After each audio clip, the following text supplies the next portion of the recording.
Всем привет! Я сейчас покажу одну проблему, может у кого-то это случалось.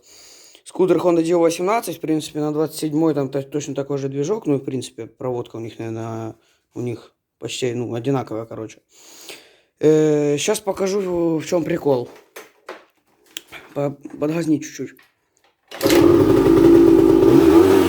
Нажимаешь тормоз, он начинает газовать.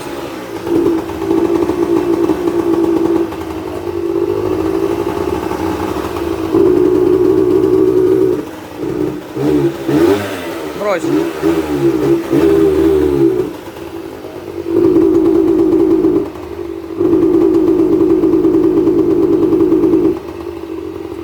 Вот так вот. Холостых работает, а газу даешь, больше ничего не происходит.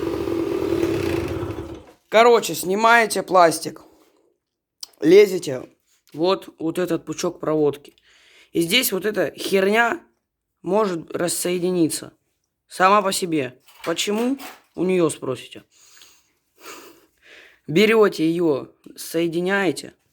Фишечку вот эту. Сейчас, одной рукой очень удобно, в принципе, это делать, да?